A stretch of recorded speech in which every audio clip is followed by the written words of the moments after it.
ইন্না আনজালনাহু ফি লাইলাতিম মুবারাকাতিন ইন্না কুন্না মুনজিরিন। সুবহানাল্লাহ বলেন। নিশ্চয় আমি এই কিতাবকে বরকতপূর্ণ রাত্রিতে অবতীর্ণ করেছি, নিশ্চয় আমি তোমাদেরকে সতর্ক করার জন্য। সুবহানাল্লাহ বলেন। কাদেরকে? আমাদেরকে সতর্ক করার জন্য এই কোরআনকে লাইলাতুল বারাতে লৌহে মাহফুজ থেকে বাইতুল ইজ্জাত প্রথম আসমানের মধ্যে নাজিল করেছেন। সুবহানাল্লাহ বলেন। এরপর আমার আল্লাহ বলেন ইন্না আনজালনাহু ফি লাইলাতিল কদর। সুবহানাল্লাহ বলেন। আল্লাহ বলেন আমি প্রথম আসমান থেকে আমার হাবিবের কাছে কোরআন নাজিল করা শুরু করেছি রমজান মাসের লাইলাতুল কদরের রাত্রিতে। আমার হাবিব যখন মক্কায় যায়, আমার কোরআন তখন মক্কায় যায়। আমার হাবিব যখন মদিনায় যায়, আমার কোরআন তখন মদিনায় যায়। আমার হাবিব যদি জাগ্রত অবস্থায় থাকে, কোরআন আমার হাবিবের কাছে যায়। আমার হাবিব যদি ঘুমায় থাকে, ওই ঘুমন্ত অবস্থায় কোরআন যায়। জবান খুলে বলি সুবহানাল্লাহ। এই হচ্ছে লাইলাতুল বারাত, আর এই হচ্ছে লাইলাতুল কদর তথা রমজান মাস। কোরআন একেবারেই শুরু হয়েছে লাইলাতুল বারাতে প্রথম আসমানে নাজিল, আর দুনিয়াতে আসছে লাইলাতুল কদরে। বলি সুবহানাল্লাহ। এই যে শাবান মাস, এই শাবান মাস সম্পর্কে, এটা যে একটা বরকতপূর্ণ রাত অথবা বরকতপূর্ণ মাস বা লাইলাতুল বারাত আসলে আমরা সবাই আগে একটা সময় যখন ছোট ছিলাম, তখন আমাদের বাড়িঘরের মধ্যে হালুয়া রুটি পাকানো হইতো, ঠিক কিনা বলেন? হালুয়া রুটি পাকানো হইতো। কিছু ওয়াসাদু মৌলবীরা উল্টাপাল্টা ফতুয়া দিয়া এই হালুয়া রুটি মানুষের বাড়িতে বন্ধ করার কারণে আজকে মানুষের ভিতরে হিংসা বিদ্বেষ বাড়ছে কি বাড়ছে না বলেন? একটা মানুষ আপনার যত শত্রু হোক, যদি আপনাদেরকে সালাম দেন, শত্রুতা থাকে না। আগে একটা সময় এমন ছিল, আমাদের বাড়ি ঘরের মধ্যে অবস্থাটা, এক বাড়ির মধ্যে একটা টিউবওয়েল ছিল, ঠিক কিনা বলেন? আর এখন একটা বাড়ির মধ্যে 50টা টিউবওয়েল আছে না নাই? সব হিংসা গুতাগুতি করে, ঠিক কিনা বলেন? এক বাড়ির মধ্যে যদি এক ঘরের মধ্যে তরকারি পাকাইলে, ছোট ভাইয়ের ঘরের মধ্যে তরকারি পাকাইলে বড় ভাইয়ের ঘরের মধ্যে একটা বাটি দিয়ে তরকারি নিয়ে গেছে কিনা বলেন? বড় ভাইয়ের ঘরের মধ্যে ভালো তরকারি পাকাইলে ছোট ভাইয়ের ঘরে গেছে কিনা বলেন? এখন তো বর্তমানে সময় এমন হয়েছে, ছোট ভাই কি বাচ্চা আছে না মরে গেছে, বড় ভাইয়ের খবর লয়। তার কারণ কি জানেন? মানুষ এখন সামাজিকতা ভুলে গেছে, মানুষ মানুষের প্রতি মোহাব্বত ভুলে গেছে। ইসলাম যে শিক্ষা দিয়েছিল আমাদেরকে, ওই শিক্ষা আমরা ভুইলা এখন আধুনিকতার নাম দিয়ে, দোহাই দিয়ে যখন মডার্ন হইতে গেছি, তখন ভাই হিংসা বাইরে গেছে। কথা বলেন ঠিক কিনা? আপনার ভাই যত শত্রু হোক, আপনি যদি আপনার ভাইয়ের ঘরের দরজায় যা বলেন যে ভাই আজকে তো লাইলাতুল বারাত, এই উপলক্ষে আমার ঘরে আমি হালুয়া রুটি পাক করছি, যে আমরা মেহমানদারি করব। একজনের মেহমানদারি করলে সওয়াব হয় না গুনাহ হয়? সওয়াব হয়। আপনার ঘরে কিছু হালুয়া রুটি দিলাম, কেননা যে আল্লাহর হাবিব সাল্লাল্লাহু আলাইহি সাল্লাম এর প্রিয় খাবার ছিল রুটি। সুবহানাল্লাহ বলেন। আল্লাহর হাবিবের প্রিয় খাবার ছিল কি? রুটি। আরেকটা প্রিয় খাবার ছিল হালুয়া। সুবহানাল্লাহ বলেন। আরেকটা প্রিয় খাবার ছিল খেজুর, আরেকটা প্রিয় খাবার ছিল বাদাম, আরেকটা প্রিয় খাবার ছিল আল্লাহর হাবিবের দুম্বার গোশত। সুবহানাল্লাহ বলেন। এইরকম করে আল্লাহর হাবিবের প্রিয় খাবারের মধ্যে 21টি তালিকা পাওয়া যায়। কয়টা তালিকা? 21টা খাবারের তালিকা। যেই তালিকার ভিতরে ভাত এক অক্ষরও লেখা নাই যে আল্লাহর হাবিব ভাত পছন্দ করছে, ভাত খাইছে। এখন আমাদের দেশে মৌলবীরা ফতুয়া দেয় লাইলাতুল বারাত উপলক্ষে হালুয়া রুটি খাওয়া যাবে না, কেননা লাইলাতুল বারাত উপলক্ষে রাসূল হালুয়া রুটি খাইছে, কোনো প্রমাণ নাই। ঠিক আছে নি? তো লাইলাতুল বারাতে যদি হালুয়া রুটি যদি খাইছে এমন প্রমাণ না থাকে, তাহলে আল্লাহর হাবিবের, আমার নূর নবীজির 21টা প্রিয় খাবারের মধ্যে ভাত খাইছে এই কথা উল্লেখ নাই। কথা বলেন ঠিক কিনা? তো রসুল যেটা খাইছে না, তুমি আবার এটা খাও কেন? এইটা খাইয়া আবার মৌলবী ফতুয়া দেয়, এটা বেদাত। কথা বলেন ঠিক কিনা? বলেন নাউজুবিল্লাহ। আমরা আজকে শাবান সম্পর্কে জানবো। হুজুর গৌসুল আজম বড় পীর আব্দুল কাদের জিলানী রহমাতুল্লাহ আলাই, ওনার কিতাব হচ্ছেন গুনিয়াতুত তালিবিন। এই গুনিয়াতুত তালিবিন কিতাবের মধ্যে হুজুর শাবান শব্দের ব্যাখ্যা করেছেন। যেই শাবান শব্দের ব্যাখ্যা করতে যাইয়া হুজুর গৌসুল আজম তিনি বলতেছেন যে শাবান শব্দটা লিখতে 5টা অক্ষর। কয়টা অক্ষর? কথা বলেন, কয়টা অক্ষর? এই 5টা অক্ষরের তিনি ব্যাখ্যা করছেন যে মুমিনের জন্য এই শাবান মাসে 5টা পুরস্কার আছে। কয়টা পুরস্কার আছে? কথা বলেন, কয়টা পুরস্কার? কেউ কথা বলবেন না, একটু জিকির করে লা ইলাহা লা লা ইলাহা লা ইলাহা ইল্লাল্লাহু মুহাম্মাদুর রাসূলুল্লাহ সাল্লাল্লাহু আলাইহি ওয়াসাল্লাম। হুজুর গাউসুল আজম বলতেছেন যে এই শাবান শব্দের কয়টা অক্ষর? 5টা অক্ষর। এই 5টা অক্ষরের মধ্যে আল্লাহ তাআলা ঈমানদার মুমিনকে 5টি রহমত এবং বরকত দান করবেন। সুবহানাল্লাহ বলেন। 5টা পুরস্কার দান করবেন। 1 নম্বরে হুজুর গাউসুল আজম গুনিয়াতুত তালিবিন কিতাবের মধ্যে লেখেন, শাবান লিখতে যে 5টা অক্ষর, তার প্রথম অক্ষর হচ্ছে শিন। তার প্রথম অক্ষর কি? শিন। আমরা আলিফ বাতাসা পড়ছি না? আমরা আলিফ বাতাসা পড়ছি নি? তো আলিফ বাতাসা পড়তে যাইয়া শিন শব্দটা আছে না নাই? শিন শিন। এই শিন শব্দে ব্যাখ্যা তিনি লিখতেছেন যে শিন শব্দ দ্বারা 2টা শব্দ হয়, একটা হচ্ছে শারাফাত আর একটা হচ্ছে শাফাআত। সুবহানাল্লাহ। একটা হচ্ছে কি? শারাফাত আর একটা হচ্ছে শাফাআত। এখন শারাফাত শব্দের অর্থ হচ্ছে মর্যাদা, আর শাফাআত শব্দের অর্থ হচ্ছে সুপারিশ করা। স্যার কি হয়? সুপারিশ বলেন আল্লাহু আকবার। শারাফাত শব্দের অর্থ হচ্ছে কি? ভদ্রতা, নম্রতা। আর শাফাআত শব্দের অর্থ সুপারিশ। একটা মানুষ ভুল করছে, আরেকজনের সুপারিশ করলে তার ভুলটা হালকা হয়ে যায় না? তো আল্লাহর হাবিবের শাফাআত আমরা চাই কি চাই না? আমাদের গুনাহ আছে না নাই? আমাদের ঈমান ও বিশ্বাস কাল কিয়ামতের ময়দানে হাসরের কঠিন সময়ে আল্লাহর হাবিব আমাদেরকে শাফাআত করে জান্নাতে নিয়ে যাবেন। কথা বলেন ঠিক কিনা? এই বিশ্বাস আছে না নাই? তাহলে শিন শব্দের অর্থ দিয়ে, শিন শব্দ দিয়ে 2টা অর্থ হয়, একটা হচ্ছে শারাফাত আর একটা হচ্ছে শাফাআত। সুবহানাল্লাহ বলেন। যদি আমরা লাইলাতুল বারাতে এই শাবান মাসে ইবাদত বন্দি করি, আশা করা যায় আমরা নম্র ভদ্র হব, আমাদের কলব পরিষ্কার হবে এবং আল্লাহর হাবিবের শাফায়াতের আশা করা। শাফায়াত চাই কি চাই না? আলহামদুলিল্লাহ বলেন। 2 নম্বরে শাবান লিখতে দ্বিতীয় যে অক্ষরটা, সেই অক্ষরটা হচ্ছে আইন। সেই অক্ষরটা কি? আইন। আইন দ্বারা আল্লাহ এই গাউসে পাক হুজুর গাউসুল আজম ব্যাখ্যা করেছেন যে আইন শব্দ দ্বারা ইজ্জত। সুবহানাল্লাহ বলেন। ইজ্জত। এখন এই ইজ্জত এর অর্থ কি হয়? সম্মান অথবা বুজুর্গি। সম্মান অথবা বুজুর্গি। যেই লোকটা 5 ওয়াক্ত নামাজ সঠিকভাবে আদায় করে, তাকে দেখলে এভাবে মানুষের মন থেকে একটা শ্রদ্ধা আসে, সম্মান আসে। ঠিক কিনা বলেন? যে এই লোকটা 5 ওয়াক্ত নামাজি, এই লোকটা হালাল হারাম বেঁচে চলে, এই লোকটা খুব বুজুর্গ মানুষ। আমরা দেখছি নামাজের পরেও অনেক সময় নফল নামাজ ইবাদত বন্দি করে। কথা বলেন ঠিক কিনা? এরপরে হুজুর গাউসুল আজম বলতেছেন শাবান লিখতে 3য় অক্ষর হচ্ছে বা। 3য় অক্ষর কি? বা। এই বা অর্থ দ্বারা তিনি ব্যাখ্যা করেছেন যে বা অক্ষর দ্বারা 2টা ব্যাখ্যা করেছেন, একটা হচ্ছে বারাকাত আর একটা হচ্ছে বীররুন। সুবহানাল্লাহ বলে। একটা হচ্ছে বারাকাত আর একটা হচ্ছে কি? বীররুন। এখন বারাকাত শব্দের অর্থ কি হয় আমরা সবাই বুঝি, যে বিসমিল্লাহ বলে কাজ শুরু করে এটার মধ্যে আল্লাহ বরকত দিবেন। ঠিক কিনা বলেন? মানে বরকত মানে কি? আল্লাহ বাড়াই দিবেন। সুবহানাল্লাহ বলেন। আল্লাহ কি করুন? বাড়াইয়া দিবেন। এরপর হচ্ছে কি? বীররুন শব্দের অর্থ কি? বীররুন শব্দের অর্থ আরবিতে বলে বীররুন, বাংলায় বলে পুণ্য। বাংলা কি বলে? পুণ্য। বাংলাতে কি বলে? পুণ্য। যেমন আমাদের সমাজে একটা কথা আছে যে অলস দরিদ্র আনে পাপে আনে দুঃখ। এরপরে কি কয়? এই কিনা কয়?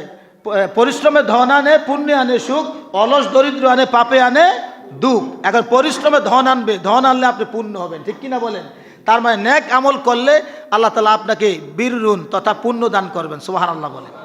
এবার হুজুর গাউসুল আজম বলতেছেন যে 4 নম্বর অক্ষর হচ্ছে আলিফ। 4 নম্বর অক্ষর কি? শাবান লিখতে 4 নম্বর অক্ষর কি? আলিফ।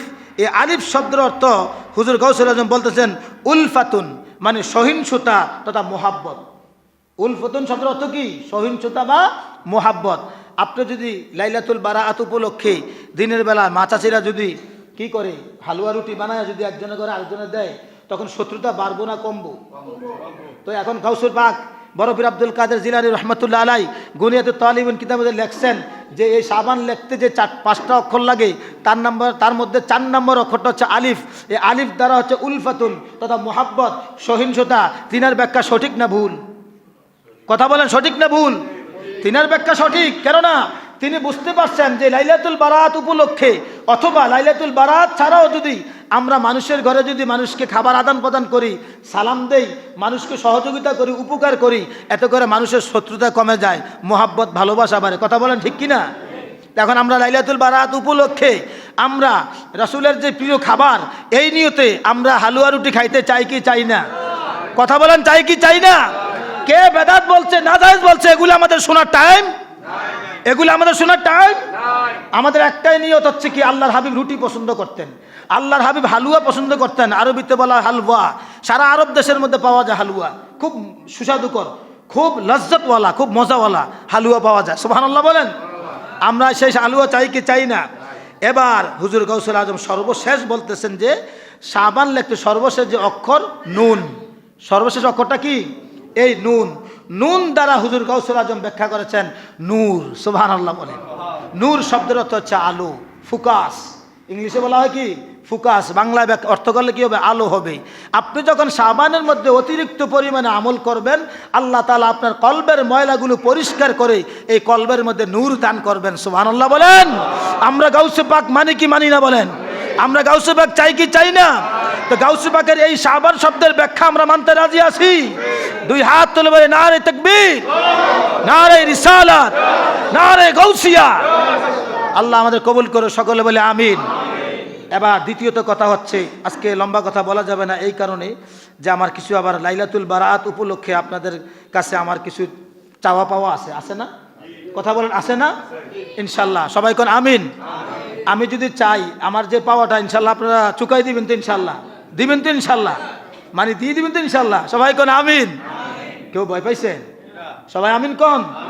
আলহামদুলিল্লাহ। আমি জানি যে আমার এই কিনা কয় জানি আমার এই মসজিদের, আমার এই অর্জুনতলাবাসী খুব সাহসী, ঠিক কিনা বলেন?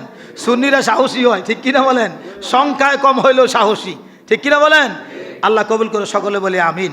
আল্লাহ রাব্বুল আলামিন যে বললেন যে ইন্নাহা লাইলাতুল বারাআতি ওয়া হিয়া লাইলাতুন নিসফি মিন শাবান।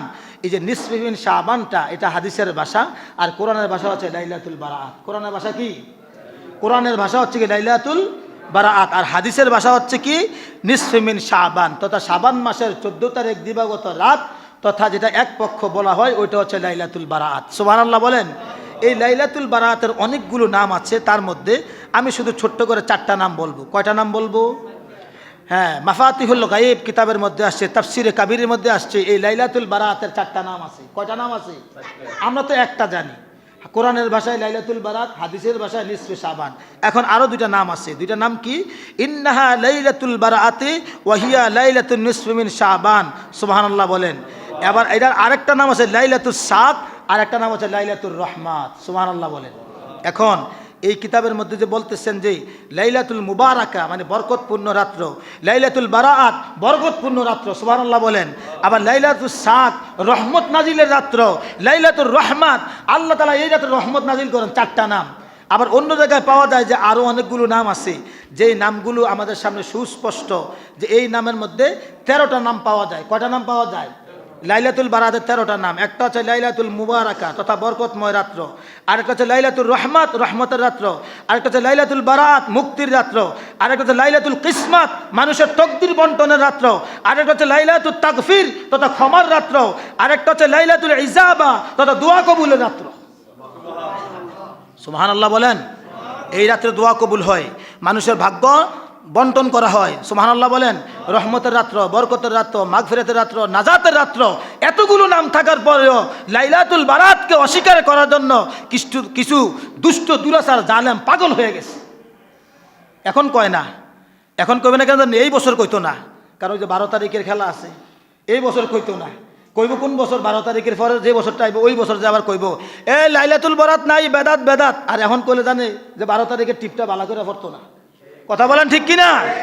যেই জালেমেরা 12 তারিখের আগে চুপ থাকবে মুনাফিকের মতো, 12 তারিখের পরে যে কবে লাইলাতুল বারাত বলতে কোনো কিছু নাই, মিলাদুন নবী নাই, শবে কদর নাই, শবে মেরাজ নাই, এই জালেমদেরকে আমরা ভোট দিতে রাজি না। কথা বলেন ঠিক কিনা? প্রয়োজনে ভোট না দিয়ে ঘরে ঘুমাই থেকে সবাই রাজি আছেন? আমাদের মাজারগুলো রক্ষা হবে, যাকে ভোট দিলে তাকেই আমরা ভোট দেব, ঠিক কিনা বলেন? আমাদের দরবারগুলো রক্ষা হবে, যাকে ভোট দিলে তাকেই আমরা ভোট দেব। সুন্নিয়ত রক্ষা হবে, যাকে ভোট দিলে তাকেই আমরা ভোট দিব। ইনশাআল্লাহ কোন সবাই? ভোট দেওয়া ফরজ না, ঈমান নিয়ে বেঁচে থাকা ফরজ। ঈমান নিয়ে বেঁচে থাকা ফরজ। ঈমান নিয়ে মরতে হবে আমাদেরকে। ঈমান নিয়ে বাঁচতে চাই, ঈমান নিয়ে মরতে চাই। লাইলাতুল বারাত, লাইলাতুল কদর, লাইলাতুল মেরাজ, আমার নবীজির মিলাদুন নবী পালন করে মরতে চাই, ঠিক কিনা বলেন? ভোট দিলি কি না দিলি কি? সবাই রাজি আছেন তো? আল্লাহ আমাদের কবুল করে সকলে বলি আমিন। সম্মানিত হাজিরিন, এই লাইলাতুল বারাআত হচ্ছে ভাগ্য রজনীর রাত্র, ঠিক কিনা বলেন? ভাগ্য পরিবর্তন হয় এই রাত্রিতে। আমরা ইবাদত বন্দেগী করব, মসজিদে আসবো, আল্লাহকে ডাকবো। সবাই রাজি আছি? হাদিসের কিতাবের মধ্যে, তফসিরের মধ্যে পাওয়া যায় 100 রাকাত নামাজের নির্দেশ আছে। কত রাকাত? 100 রাকাত নামাজ যদি আমরা পড়ি, এশারের নামাজ পড়ার পরে 100 রাকাত নামাজ যদি আমরা একটানা পড়তে যাই, আমাদের অসুস্থতা বেড়ে যাওয়ার সম্ভাবনা আছে না নাই? তাহলে বোঝা গেল যে 100 রাকাত নামাজ পড়তে হইলে আমরা 4 রাকাত পরে বসে বসে কিছু তাসবিহ পড়বো, তারপর আবার 4 রাকাত, আবার দোয়া পড়বো, তাসবিহ পড়বো, তারপরে 4 রাকাত, আবার কোরআন তেলাওয়াত করবো, জিকির করব, আবার দুরূদ শরীফ পড়বো। এরকম করে পড়লে মনে হয় সারাটা রাত্র ইবাদতে কাটবে, ঠিক কিনা বলেন? কথা বলেন ঠিক কিনা? তাহলে আল্লাহর হাবিবের হাদিস মোতাবেক তাহলে মিলে যাবে যে আল্লাহ প্রথম যখন সূর্য যখন ডুবে যায়, প্রথম আসমানে চলে আসেন, আয়সা বান্দাকে ডাক দেয়, বান্দা তোর রিজিকের প্রয়োজন, আমার কাছে চা। কতক্ষণ পর্যন্ত? আল্লাহ তাআলা বলেন যে আমি একবারে ফজর পর্যন্ত আমার বান্দাকে ডাকি যে আমার কাছে চা, আমার কাছে চা।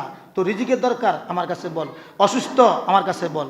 তোর দারিদ্রতা, আমার কাছে বল। সুবহানাল্লাহ বলেন। মুহাম্মদ সাল্লাল্লাহু আলাইহি ওয়াসাল্লামের গোলাম যারা, আমরা যারা নবীর গোলাম, নবীর গোলামের কাফন পর্যন্ত ময়লা হয় না। সুবহানাল্লাহ কোন মোহাম্মদ কো গোলামোं का कफन मैला नहीं होता, मोहब्बत कमली वाला से जो जज्बा है सुन लोगो। জবান খুলে বলে আল্লাহু আকবার। আমরা নবীজির গোলাম, ঠিক কিনা বলেন?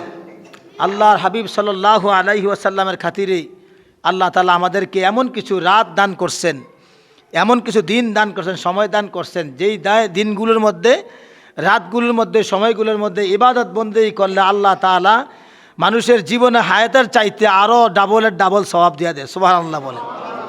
গত শুক্রবারে বলছিলাম না, মনে আছে না আপনাদের? এই ব্যাপারে ইনশাআল্লাহ আজকে কথা বলবো। কেন বললাম? এটা কি মুখস্থ কথা না কিতাবের মধ্যে আসি? কিতাবের মধ্যে আসি। দেখেন, আন বাদিন শাফিআ, ইমাম শাফি রহমাতুল্লাহ বর্ণিত, আন্না আফদালাল লাইলি লাইলাতু মাউলিদিল মুস্তাফা সাল্লাল্লাহু আলাইহি ওয়াসাল্লাম, সুম্মা লাইলাতুল কদরি, সুম্মা লাইলাতুল ইসরাই ওয়াল মি'রাজ, সুম্মা লাইলাতু আরাফাতা, সুম্মা লাইলাতুল জুমআতি, সুম্মা লাইলাতুন নিসফি মিন শাবান, সুম্মা লাইলাতুল ঈদ। সুবহানাল্লাহ বলেন। ইমাম শাফি রহমাতুল্লাহ বলতেছেন যে আল্লাহর হাবিব সাল্লাল্লাহু আলাইহি সাল্লামের যেই রাত্রিতে আগমন করছি, ওই রাত্রটা ঈদুল ফিতর, ঈদুল আজহা, লাইলাতুল বরাত, লাইলাতুল মেরাজ, লাইলাতুল কদর, জুমার রাতের চাইতে আরো উত্তম রাত। সুবহানাল্লাহ বলেন। মানে এই রাতগুলোর তো মর্তবা বরকত তো আছেই আছে, এই রাতগুলোর চাইতে আরো উত্তম বরকতপূর্ণ রাত হচ্ছে আল্লাহর হাবিব যেই রাত্রিতে এই জমিনের মধ্যে তাশরিফ নিছে। সুবহানাল্লাহ বলেন না? সুবহানাল্লাহ। তাহলে বোঝা গেল যে আল্লাহর হাবিবের এই হাদিস দ্বারা এই রাত্রগুলোর দাম আছে না নাই? এই রাত্রগুলোর অনেক দাম, মর্তবা, গুণ, কিন্তু এই রাত্রগুলোর চাইতেও রাসূলের আগমন রাত্র আরো উত্তম। সুবহানাল্লাহ বলেন। এই মাস কি মাস? সবাই বলতে পারবেন কি মাস এটা? শাবান মাস। কোন মাস? শাবান মাস। শাবান মাসের আজকে হচ্ছে দ্বিতীয় জুমআ। দ্বিতীয় জুমআ। আজকে আমরা এই দ্বিতীয় জুমআর মধ্যে আমরা একটু শাবান শব্দের বিশ্লেষণ করব, যে শাবান শব্দের অর্থ কী, বা এই শাবান শব্দ দ্বারা বুজুর্গানে কেরাম তারা এই শাবান মাসে ইবাদত বন্দেগী করে, মুরাকাবা মুশাহাদা করে কি পাইছেন এই মাসের মধ্যে, ঠিক কিনা বলেন? বা এই শাবান মাস যে একটা গুরুত্বপূর্ণ একটা মাস, এবং আল্লাহর হাবিবের জবান মুবারকের কথা, সুবহানাল্লাহ বলেন, যে এই মাস হচ্ছে কি শাহরি, এটা হচ্ছে শাবানু শাহরি। এই শাবান মাস হচ্ছে আমি রসুলের মাস। সুবহানাল্লাহ বলেন। এখন আবার কোরআনের মধ্যে এই শাবান মাস সম্পর্কে, তথা এই শাবান মাসের মধ্যে একটা রাত্র আছে 14 তারিখ দিবাগত রাত, এটাকে বলা হয় লাইলাতুল বারাত। লাইলাতুল বারাত এই সম্পর্কে কোরআনের মধ্যে আলোচনা আছে কিনা আমরা আজকে এই ব্যাপারে একটু কথা শুনবো। সবাই রাজি আছি? দুই হাত তুলে রাজি আছি? নারে তাকবীর, নারে রিসালাত, হাত নামান, বলি আলহামদুলিল্লাহ। আল্লাহ রাব্বুল আলামিন আমাদেরকে যে এই যে লাইলাতুল বারাত দান করলেন, এই ব্যাপারে আল্লাহ রাব্বুল আলামিন সূরা দুখানের মধ্যে বলতেছেন যে ইন্না আনজালনাহু ফি লাইলাতিন মুবারাকাতিন ইন্না কুন্না মুনজিরিন। সুবহানাল্লাহ বলেন। আল্লাহ বলতেছেন যে রাসূল, আপনাকে আমি কি নিশ্চয়ই ইন্না নিশ্চয়ই আনজালনাহু কি করলাম আমি নাজিল করলাম ফি লাইলাতিম মুবারাকাতি এই বরকতপূর্ণ লাইলাতুল বারাতের রাত্রিতে কি নাজিল করলাম কোরআন সুবহানাল্লাহ বলেন। এখন তো এখানে একটা কথার মধ্যে একটা প্যাচ লেগে যায় যে লাইলাতুল কদর রাত্রিতে কোরআন নাজিল হয়েছে, আবার লাইলাতুল বারাতের রাত্রিতে আবার কোরআন নাজিল হয় কিভাবে, একটা প্যাচ লাগে না? এখন এই প্যাচের সমাধান হচ্ছে ইমাম জালালউদ্দিন সৈয়দী রহমাতুল্লাহ আলাই তিনার কিতাব হচ্ছে উলুমুল কোরআন। উলুমুল কোরআন এই কিতাবে আল ইতকান ফি উলুমুল কোরআন কিতাবের মধ্যে লেখেন যে আল্লাহ তাআলা এই কোরআনকে লাইলাতুল বারাতের রাত্রিতে লাউহে মাহফুজ থেকে প্রথম আসমানের মধ্যে একটা ঘর আছে বাইতুল ইজ্জাত সুবহানাল্লাহ বলেন। এই বাইতুল ইজ্জাতের মধ্যে এই লাইলাতুল বারাতের রাত্রিতে আল্লাহ তাআলা কি করলেন লাউহে মাহফুজ থেকে এই বাইতুল ইজ্জাতে নাজিল করছে সুবহানাল্লাহ বলেন। এই বাইতুল ইজ্জাত থেকে লাইলাতুল কদর রাত্রিতে দুনিয়ার জমিনে আল্লাহর হাবিবের কাছে কোরআন নাজিল হওয়া শুরু হয়ে গেছে সুবহানাল্লাহ বলেন। তাহলে বোঝা গেল লাইলাতুল বারাতের রাত্রিতে লাউহে মাহফুজ থেকে প্রথম আসমানে যে বাইতুল ইজ্জাত ওই বাইতুল ইজ্জাতে সম্পূর্ণ কোরআন নাজিল হয়েছে। এরপরে বাইতুল ইজ্জাত থেকে লাইলাতুল কদরে সর্বপ্রথম কোরআন নাজিল হওয়া শুরু হয়েছে আল্লাহর হাবিবের কাছে দীর্ঘত 23 বৎসরে। কত বৎসরে? কথা বলেন কত বৎসরে? 23 বৎসরে। আল্লাহ বলেন যে লাইলাতুল বারাত সম্পর্কে আমি বলতেছি হামিম ওয়াল কিতাবিল মুবিন সুবহানাল্লাহ বলেন যে হামিম এই যে সূরা দুখানের শুরুতে আল্লাহ হামিম শব্দটা ব্যবহার করছে এটাকে বলা হয় হরুফে মুকাত্তাআত। এটাকে কি বলা হয়? হরুফে মুকাত্তাআত, যেগুলোর অর্থ ব্যাখ্যা বিশ্লেষণ একমাত্র সারা পৃথিবীর সমস্ত মুফাসসিরিনে কেরামের ঐক্যমত যে এই যে হরুফে মুকাত্তাআত এগুলার ব্যাখ্যা বিশ্লেষণ একমাত্র জানে আল্লাহু ওয়া রাসূলুহু আ'লাম। আমরা জবান খুলে বলি আল্লাহু আকবার। যে হরুফে মুকাত্তাআতের ব্যাখ্যা একমাত্র আল্লাহ এবং আল্লাহ রাসূল জানে, আর কেউ জানে? চেষ্টা করা হয়েছিল ব্যাখ্যা করার জন্য, ব্যাখ্যা মিলাতে পারে না। কেন না ব্যাখ্যা মিলাতে পারে না কেন? এই হরুফে মুকাত্তাআত কোরআন শরীফের 29টি সূরার শুরুতে এই হরুফে মুকাত্তাআতগুলো আল্লাহ ব্যবহার করছেন।